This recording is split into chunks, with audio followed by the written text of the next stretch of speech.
సల్మాన్ ఖాన్ మాతృభూమి సినిమాకు అసలు సమస్య ఏమిటి? ఈ సినిమా ఎందుకు విడుదల కావట్లేదు? షూట్ అయిపోయి 6 నెలలవుతున్నా ఫస్ట్ కాపీ సిద్ధమై 4 నెలలు దాటుతున్నా ఎందుకని సినిమా బయటికి రాలేదింకా? సల్మాన్ లాంటి స్టార్ హీరో సినిమాకి కూడా ఇన్ని కష్టాలా?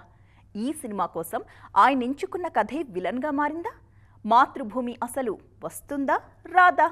మతపరమైన వివాదాలే కాదు, దేశ సరిహద్దుల మీద సినిమాలు తీసినా కూడా మేకర్స్ కు సెన్సార్ కష్టాలు తప్పట్లేదు.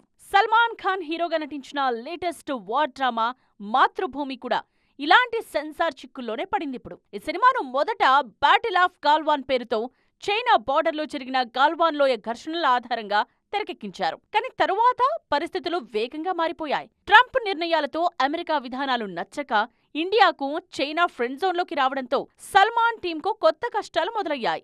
భారత్ను హీరోగా చూపిస్తూ చైనాను విలన్ చేసే అవకాశం లేకపోవడంతో స్క్రిప్ట్ మార్చేసి మాతృభూమి అనే టైటిల్ మార్చాల్సి వచ్చిందనే ప్రచారం జరిగింది. 2020 గాల్వాన్ సరిహద్దులో ప్రాణాలు వదిలిన కల్నల్ సంతోష్ బాబు పాత్రలో ఇందులో సల్మాన్ నటించారు. ఇండియా చైనా మధ్య మారిన రాజకీయ పరిస్థితుల దృష్ట్యా చాలా సీన్స్ రీషూట్ చేయాల్సొచ్చింది. అందుకే ఈద్ కానుకగా ఏప్రిల్ 17న రావాల్సిన సినిమా ఇంకా రాలేదు. సెన్సార్ బోర్డు నుండి క్లియరెన్స్ వస్తే కానీ ఆగస్టు 15న మాతృభూమి బయటికి రాదు. కానీ ఆ క్లియరెన్స్ అంత ఈజీగా వచ్చేలా లేదు. దీంతో Salman cinema independence day race నుండి కూడా తప్పుకునేలా కనిపిస్తోంది.